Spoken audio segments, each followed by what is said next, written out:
Hey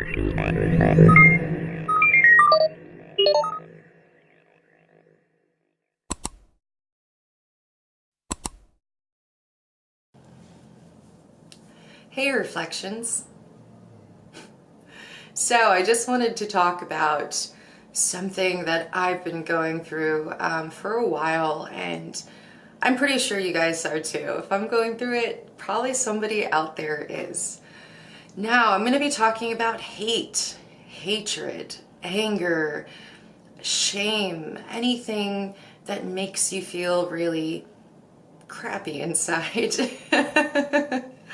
And sometimes, actually most of the times, it will come from the people that you thought were your support system, the people that were on your side or you thought were on your side, your family members, a significant other, friends, subscribers, everything.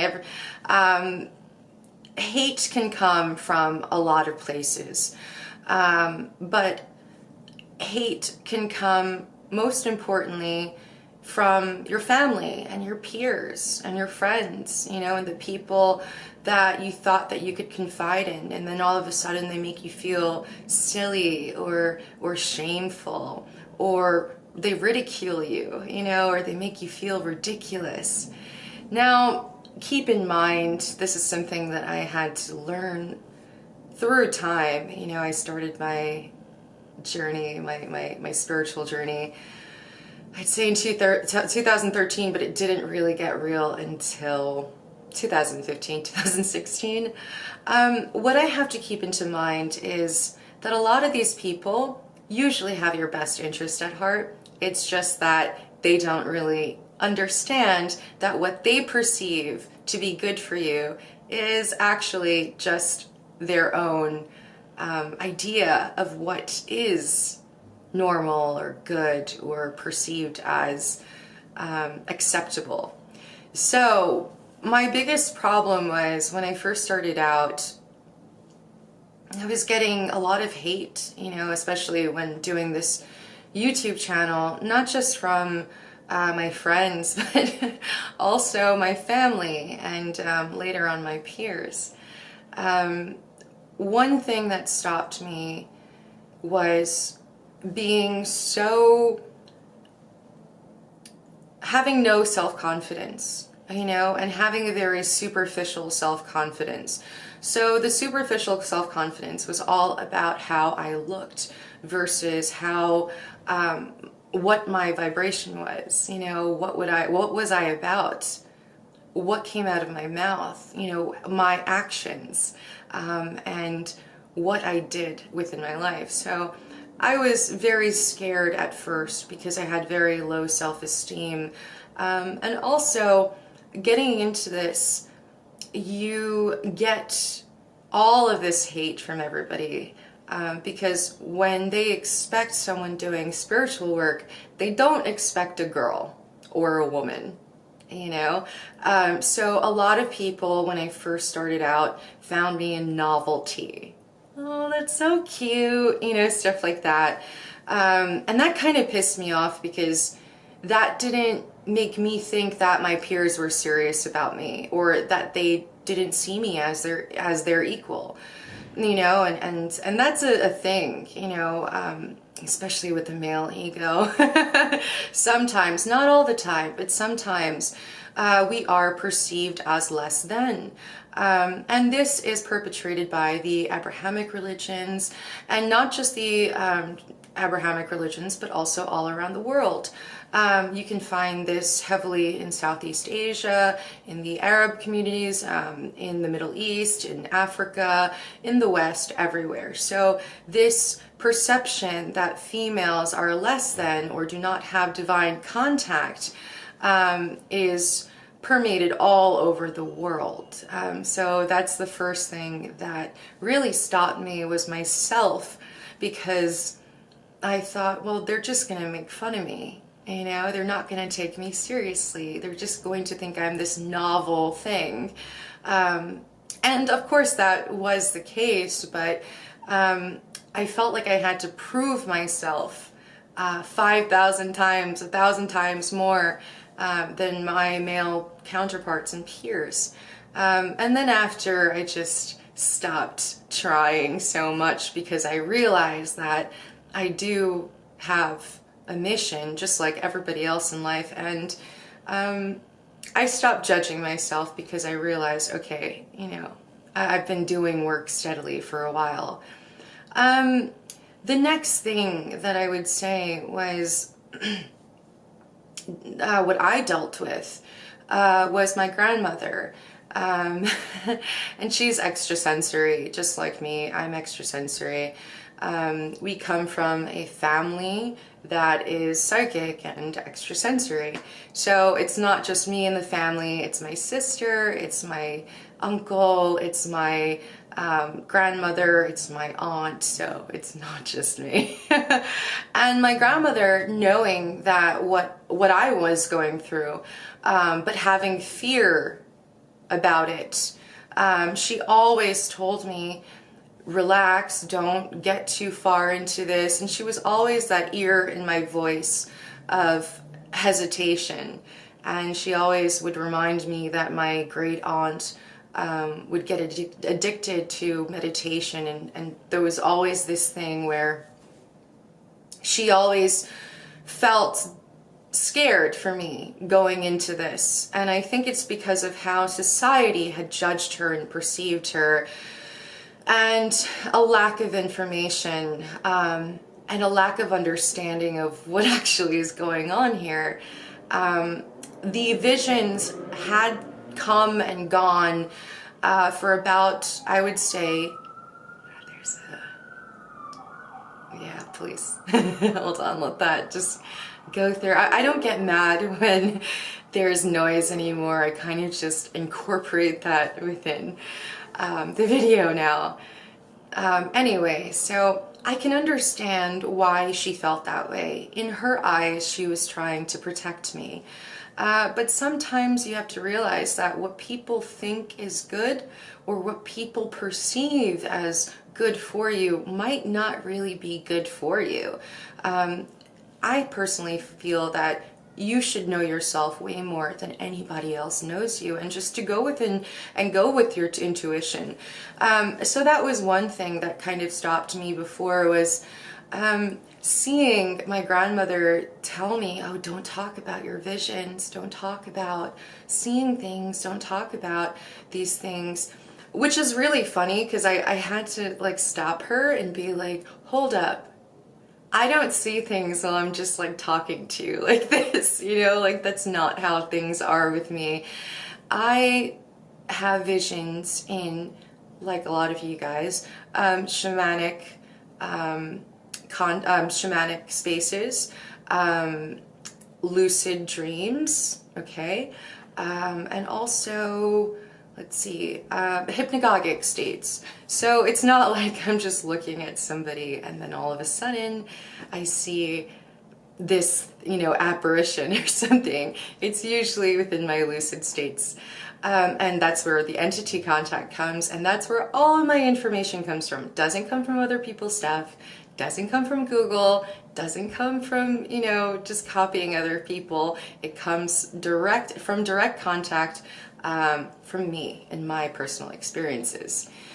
So when I started, first off, it was always easier for me to talk about my shamanic experiences and my lucid dreams and my entity contact and my hypnagogic states, because they actually happened.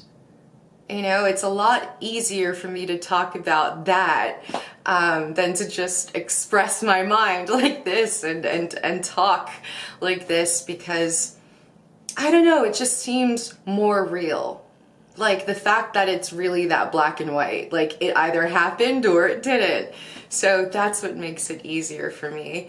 Another thing that really stopped me, and this is all comments and hate from my friends and my family and the people around me, and sometimes your significant other that doesn't really understand why you're doing what you're doing. But again, I think communication is key, and trying to communicate in the nicest way possible. Don't try to make yourself different than other people. Don't try to show people the way. Don't try to put yourself on a pedestal. I find that creates more of a disconnection, and that creates more of a hate, if that makes any sense to you. So another thing that I had faced when I first got on, not first got on, but I would say like a year into it, was from a friend actually, and it was quite, you know, like I was taken aback by it, but he had judged me for wearing makeup. Like he didn't even look at the content.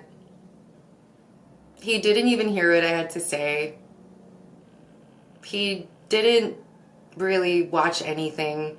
He just saw a girl with makeup, and that kind of turned him off. And the fact that that made me perceive myself as different is crazy. Like, I think that's insane. The fact that somebody would judge me just for wearing eyeliner and lipstick or lip gloss. That's crazy. It's not even like I cake on the makeup or anything like that. But that did change my content for a year. And for a year, I don't know if you guys noticed, but I did everything natural. Like, I didn't wear a stitch of makeup, and I would upload in 4K. And it was kind of just trying to prove a point, you know, and now it sounds so silly, but people are always going to judge you. Sometimes they're going to just judge you and dislike you just for being you. Just for being you. Just for being happy, just for having purpose, you know, and like that really just made me change my content completely and just take a step back and start judging myself, because I'm like, why are people judging me for, you know, wanting to get attention versus doing a job like any of the other guys? Like nobody would judge somebody that was a guy that was up here doing the same thing. But for some reason, it's okay for both men and women to judge you for wearing a little bit of eyeliner and lip gloss. Like that really moves people. Sometimes people will judge you just for being in your divine beauty. It is how it is. And that really hurt me. And you know, a year later after that, I've come full circle, and I just stopped judging myself, and I stopped letting the hate get to me, really. Another thing that stopped me was, again, I got a call from my grandmother, and, you know, she sees that I'm really serious again about doing this YouTube thing and you know, just going out in social media. And then she calls me and texts me, and she sends me this New York Post, I think, article about a Instagram celebrity, Insta model, that has over 1 million followers, and she's in a bikini. And my grandmother goes, "Look, this is what you should do. This is how you're gonna be famous." You know, like things like that. Or, you know, saving my paintings. She'll save my paintings, and then she'll call me and she'll say, "Paint bigger, paint more, so I can, you know, save them. And then when you die, I'll have a whole bunch of money." Like things like this. And I had to, again, this is when your priorities and integrity and perception of the world might differ than somebody else. And that person might have your best interest at heart, but again, they have their own mental programming, they have their own experiences, they have their own lifetime that they were living in, and all of that stuff, and all of their projections of themselves onto you, and all of this stuff. So what did I do? I was like, First off, I use my mind, not my body. And that's just how I choose to do it. Men don't have to show off their body. They could just use their mind, and I could do the same thing too. And like, I had to really like explain that to her, you know? I don't mind anybody that wants to use their body or their looks to get ahead. That's awesome. That's your right, you know? But for me, at least, I want to use my mind and my word and my soul and my thoughts and my experiences, and be a decent-ish role model for other girls so they could also want to get into shamanism and psychedelics and lucid dreaming and all of that stuff. I don't know, it's a mind thing to me.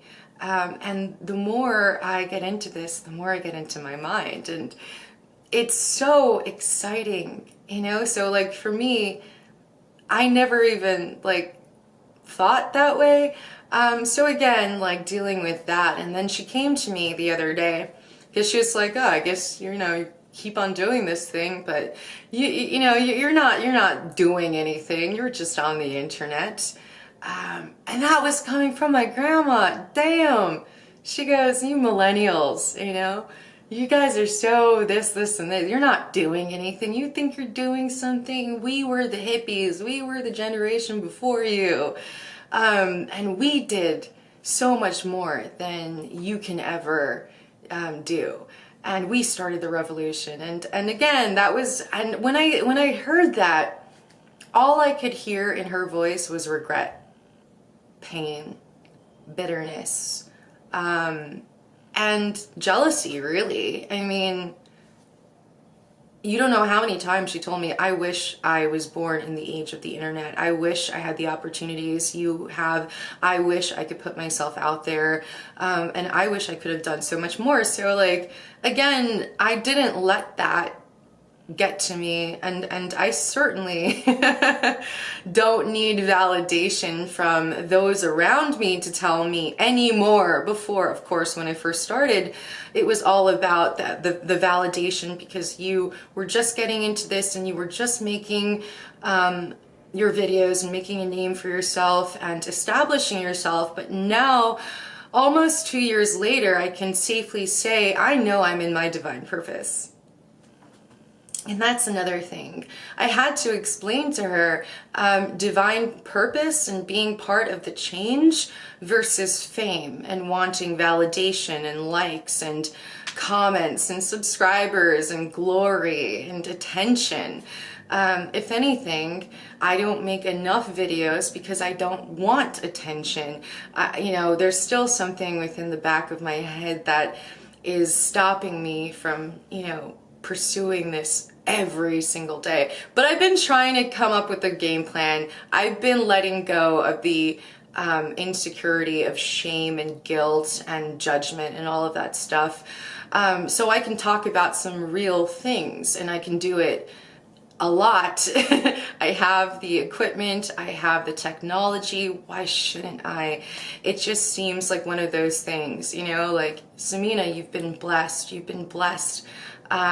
with a roof over your head, you've been blessed with a great partner, you've been blessed with, you know, great technology and lighting equipment and green screens and software and all of that. So it just seems like, why not?